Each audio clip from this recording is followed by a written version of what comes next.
Good morning and welcome to Where Entrepreneurs Thrive. My name is Russ Nolting. I'm the Regional Director for KW Colorado.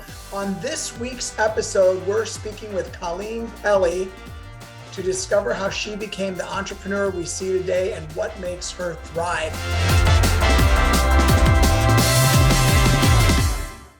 Colleen, welcome to the podcast. Thank you. It's an honor to be here. Awesome. So excited about this. Well, let's dive right in. Tell us your story and how you got into real estate and how you got to KW. Excellent. So I started in the real estate realm back around 2002. I started off in mortgages. I did that for a number of years. And then I actually had the opportunity to be the general manager of a startup real estate brokerage with no license and said, okay, that sounds like fun. Did you say with no license? No real estate license. So managing, but not licensed. Okay, cool. Right. I wasn't a managing broker, but I was running the operation. So it was a lot of fun. Actually, it was a great year. We recruited a bunch of agents and we were profitable in our first year, which I thought was quite the accomplishment. And then I was like, I think I'll open my own brokerage, still no license. So, I was in that process. And by this time we're in, beginning mid 2007. And I kind of decided maybe I won't open a brokerage. Right. So I was pretty far in the process and put everything on hold and said, I think I'll go get licensed now, because I thought that would be a good time to get a real estate license. Yeah. 2007. So I got my license towards the end of 2007 and decided I did not want to stay where I was after stepping down as the GM. So I had my sights set on a independent Dallas brokerage. Did you say Dallas? Mm-hmm. That's just where I was at the time. Got it. So I was actually at rodeo practice. We do things like that in Texas. My daughter ran high school rodeo. So I met somebody there sitting in her truck because it was miserable outside. And she's like, well, I'm an agent. I'm with Keller Williams. Come work with me. We'll team up and we'll be a team. And I said, all right. So I ended up going to Keller Williams and teaming up with this complete stranger that I didn't know. And we sold real estate there for 10 years and had a very solid business going. So you got your license and became a sales agent right at the start of the recession. Yes. February of 2008, I started with KW. February 15th, as a matter of fact. Got it. So, and I assume that your entire career, you've been licensed with KW? Yes. Got it. So what was it like selling real estate in February of 2008, brand new to the business in terms of sales? You know what? I think it was great. And I tell new agents getting their license right now, and they're really kind of struggling with things. It's the best possible time in any sort of adverse market condition because you simply don't know any different. Yeah. And so put your head down, you go to work. Nobody told me that was a bad market. I mean, people would say it, I closed so much last year and can't close anything. I was like, well, okay, and you just go to work and you build your business that way without the preconceived notion that it should be better than it really is. Yeah. Next week, we've got Ryan Holiday coming to a KW event on Monday, and his keynote address is going to be on "The Obstacle is the Way." And whenever I hear the title of that book that he wrote, I haven't read it yet, read a bunch of his books, but I don't think I've read that one. I think about 2007, because I opened a brokerage in 2007. Mm-hmm. And I was like, that was the way. I mean, there was nothing else to do except sell. Yeah, I was very fortunate that I didn't. I had my lease signed. I had my franchise agreement. I mean, I was ready to go. Right. And backed out of all of it. And there was a really high producing RE/MAX agent that opened a brokerage right not too far from where I was going to open. And he went completely bankrupt. Yeah. Yeah. So you spent about 10 years selling in Dallas with a partner at this office. Yes. What did your sales look like? I mean, what did those 10 years look like, generally speaking?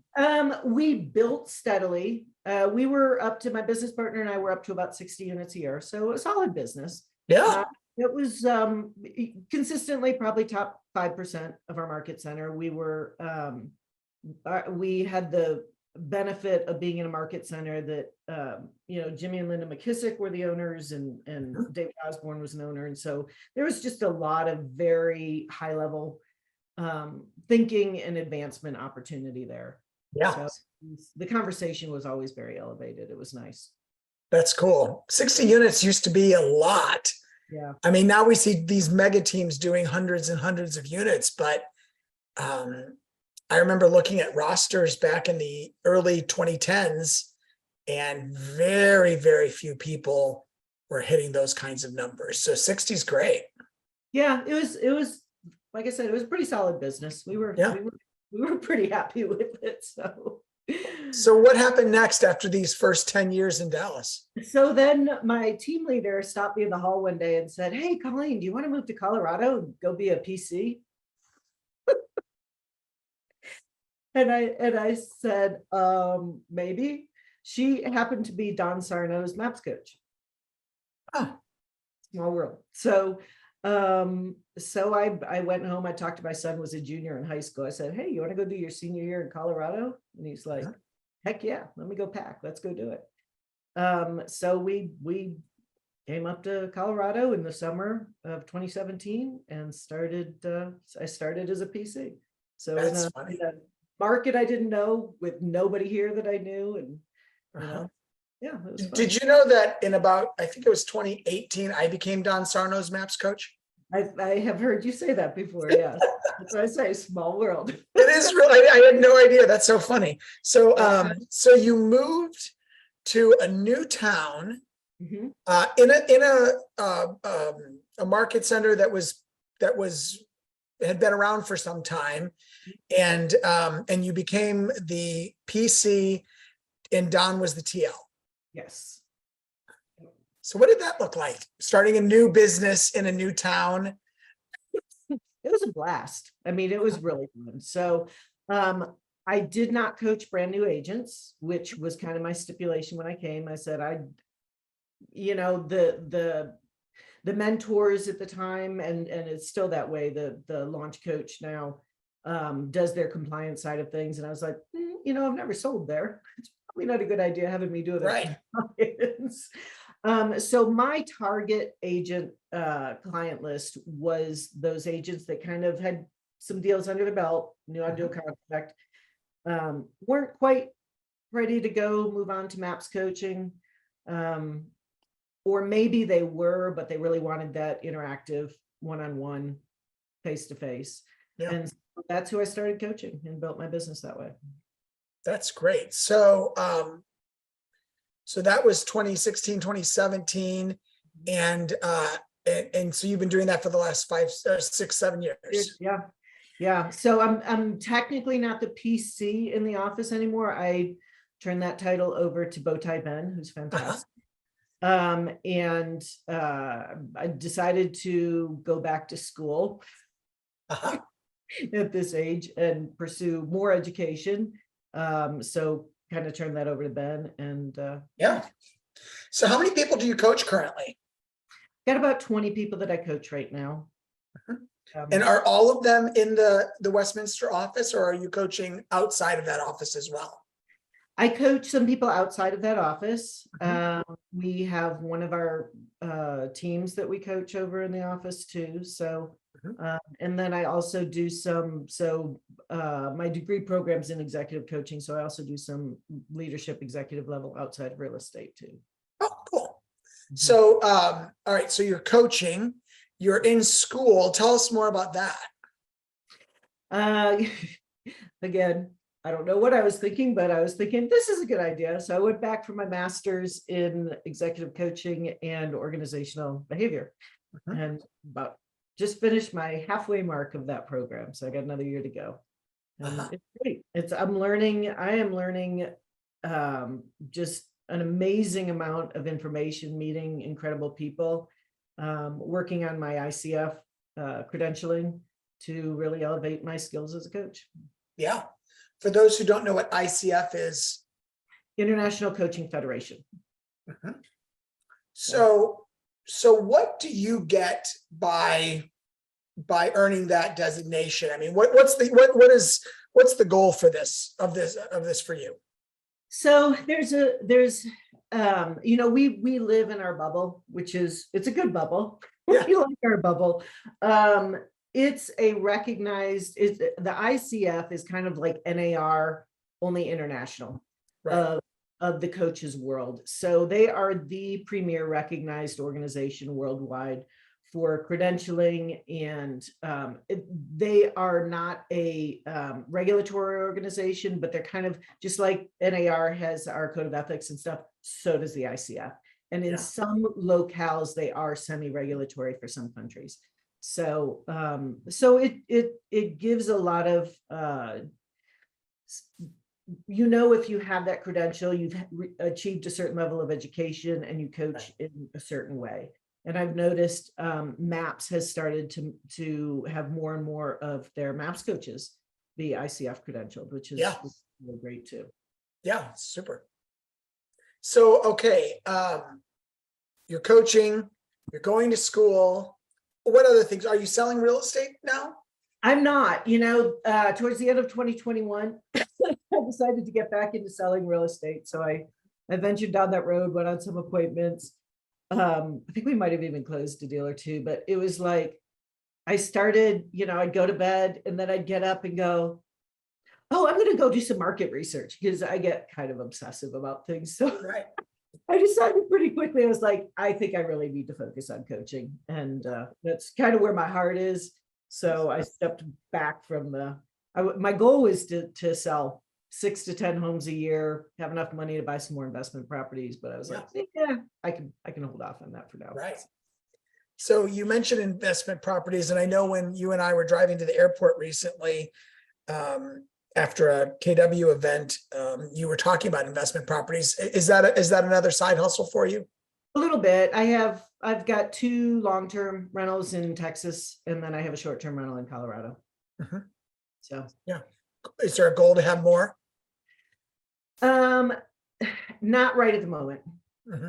Just not right at the moment. There may be down the road. There was prior to kind of taking this a little bit of a step back on the income side of things. To school. So, kind of have to level things out here and there. Got it. It's a nice little side of income for sure. So Colleen, when Keller Williams added the purpose statement that we are the place where entrepreneurs thrive, I'm just curious what your thoughts were around that. That was the greatest thing.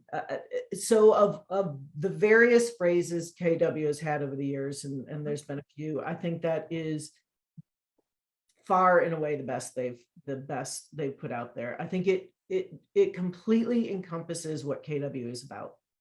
And there's a lot of good real estate companies out there, and so I don't disparage them. And there's some really good fits for some agents that might not be Keller Williams. But you want to be an entrepreneur and you want success on your terms. KW is really the only place to be at. So when I think of KW, I think of a yes company. So I have an idea. I want to go do this. Great. Right. Let's go do it. How can we support you? What do you need from us? And I think that is, that's what being an entrepreneur is all about, is pursuing your dreams and going after it. So your history with KW is an interesting one from my perspective, in that starting your career with KW in Jim and Linda's office and with David Osborne, you've been around some people who have really stood out in our company as entrepreneurs. How have those relationships inspired you? So one of the things that that was emphasized very, very early on is it's really hard to retire from real estate as a realtor, right? At some point in time, it's hard to keep selling. So you need other streams of income. So profit share was emphasized, obviously, with Jimmy. And so was investing in real estate. And that's how I ended up with the investment properties I have, was because of that continuous emphasis. and hearing stories of people who went. I had investment properties. I had 5 back in the 90s. And it didn't go well. I'm just gonna say that. Yeah. No idea what I was doing. And I was married at that time, and it just didn't go well. When when the DEA is banging down the door of one of your properties, that's not a good day. Yeah.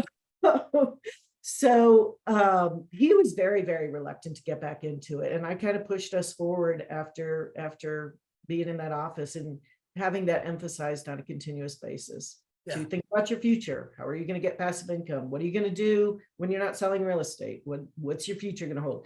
Do you want another career in real estate? Do you want to go be a team leader? Do you want to progress to a corporate level job? Do you want to go, do you want to open a subset? Do you want to open a big team in KW? I mean, that's that whole entrepreneur mentality that I think, that's why I love the phrase where entrepreneurs thrive. I think it's great. Colleen, what do you do in real estate, better than anyone? I mean, what's the secret to your success? I think one of the things that I think I really focus on is that when I'm talking to people, whether it was when I was actively selling and it was my client, whether it's my clients now that I coach, and it's actually one of my core values is really staying in curiosity. And I don't know that I do that better than anyone else, but it is a very strong component of who I am just in general. I mean, I think that's part of what's driving me to go back to school. It's like, oh, how do I do this better than I'm doing it right now? How do I get another perspective on doing this better?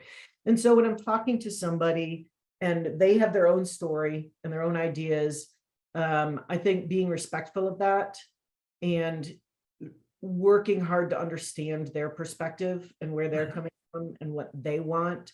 And I think, coaching that mid-level agent, that almost transitional level agent from that new agent to the experience, because some of them were not looking to close 50 deals a year. Right. And I think there's a great place for that agent who maybe they're busy raising kids or they're semi-retired. And they can still benefit from coaching, and they can still have a great career and accomplish the other things that they want to go do. So I think not imposing what I want on other people. Because sometimes I think, but you can do so much more. But if that's not what they want, then it's not up to me to decide that for them. So I think that's kind of one of the things that I would say that I probably do fairly well. Yeah. I think that that's such a great point, because I think in our belief that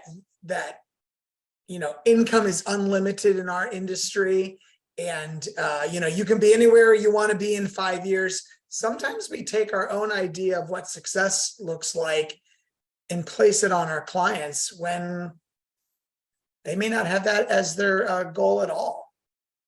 Yeah, and I think the other place that I've kind of learned that same lesson is in coaching the realtors, what their main focus is for their lead gen. So my lead gen was through my sphere of influence. And then that was about 75% of our business. We did about 15% through open houses. So I'm a huge open house believer. And we did another 10%. I think that's 100%. We did another 10%-ish through paid leads. And through builder relationships.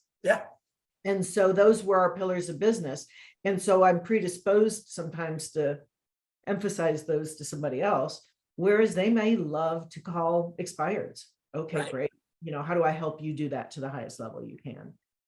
That took me a few years of coaching as a PC to get past, okay, but you should really do it this way. What are you, I'm curious since you've been in school for coaching, I'm curious what some of the changes are in your practice of coaching now that you're, really diving deep into that. I think that's one of them that I just mentioned. I think stepping back out of the preconceived notion of looking at somebody and saying they can be super successful by doing A, B, C, and D. And saying, okay, how do you want to become super successful? Yeah. and open the way, what does super successful look like to you? Yeah. And how can I help you achieve what you're looking to achieve? I Yeah. think it's probably been the biggest shift I've made. Yeah. And I see, I see a lot of coaching that is very coach centered. So I have been working very hard to make it client centered. Yeah. When you say coach centered, like what does that sound like, or what does it look like?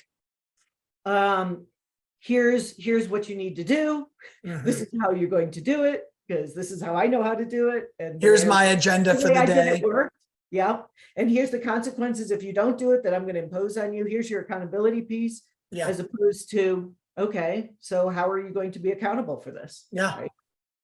So I think it's just kind of flipping the tables from my preconceived notions of what's right for somebody else to helping them discover what's right for them and then helping them get there.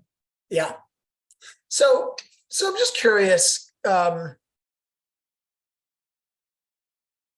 know a lot of what we call coaching today is really kind of like training. I mean, in fact, just this idea of the productivity coach, like you bring on a person, they've never sold a scoop of dirt or in their life. And, and where do you strike that balance between the training side and the coaching side? So they need the training, obviously. Everybody who is licensed has been through a certain level of instruction, and the state has deemed them knowledgeable enough to sell real estate. Right. But that does not go to actually selling real estate and having a business. Right. So they need training, they need instruction, they need mentorship on all of those things. The compliance piece, honestly, that's probably the easiest piece when it comes down to it. It's building the business and how to go about that. That's the tougher piece. So that's imperative, right? So there is that element. Most of that's in the form of mentorship, I think, and training. But I think once they get a few deals under their belt, and once they've been in for a year, they know what to do. And they still spend a lot of time going to more classes to learn how to do what to do, but they actually already have all that knowledge inside of them. And so I think that's where the coaching evolves, but really starts to come in. And if we put more emphasis on the coaching side of things and not continuing to train people, but coaching them towards, okay, what's your favorite form of lead generation? Well, I love open houses. Great. How many are you doing each month? One. Right. Okay. Well, you're not going to get there that way. Right. So I think helping them realize what it is that they already know how to do, but just getting the mindset to do that at a higher level. Sure. Yeah. I think it's a shift from the straight mentoring training portion to the coaching portion. Right. Yeah. Colleen, is there anything else that you'd like to share with our audience about you or about your businesses? I think that's the majority of kind of who I am and where I'm coming from. I will say, I gave the just now the open house example of, I'm doing one a month. Well, it's not going to get you there. I think one thing I would like to share with agents in general, regardless of what level they're at. And like I said, we do coach. I don't coach brand new, but I do coach from pretty experienced agents as well. Most of this, if you're not getting the business that you want to be getting, it's probably not a quality issue. It's probably a quantity issue. And in most cases, if you just do a whole lot more of what you're already doing, you're probably going to get it. I think that's probably the number one thing that I see is people just don't think about how much they need to be doing. If you're door knocking 25 doors a week, it's not going to get you anywhere. But I knew a couple of agents, they were up here from Florida for a while. They had built their business in Florida by knocking 2,000 doors a month. Right.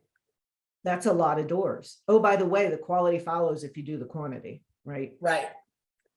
And so what I'm hearing you say is that in your experience working with lots of agents over a long time, they'll spend time thinking about how to knock a door better, rather than just knocking 9 more doors. Absolutely. I need a better piece of value to give to the person answering the door. Well, the person answering the door is going to look at that piece of value for 5 seconds, right? Yeah.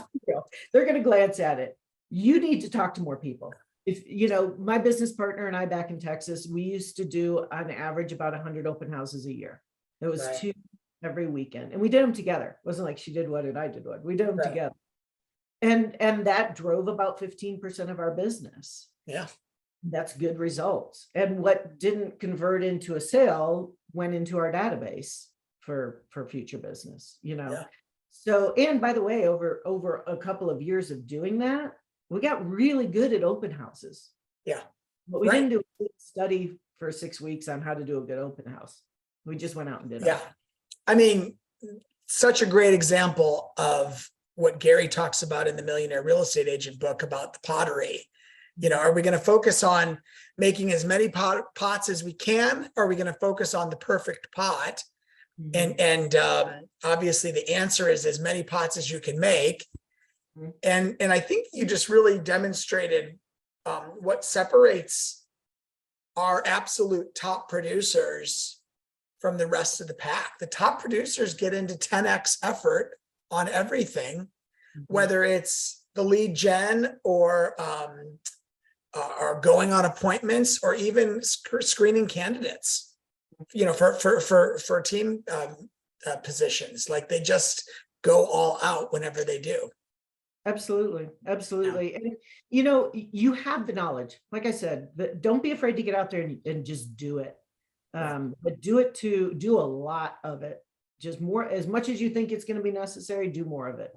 Yeah. And it doesn't matter. You can, all the pillars work, right? Somebody out there has proven that they all work. Yeah. I love it. Well, Colleen, I appreciate your, the information you've given us today. And this has been an interesting interview. And I thank you for what you contribute to our region in Colorado. Thank you. It's great being here. It was best move I ever made, and I love being in Colorado. I love being at Keller Williams. It's awesome. Absolutely. Well, have a good one. See you soon. Thank you. You too. Bye.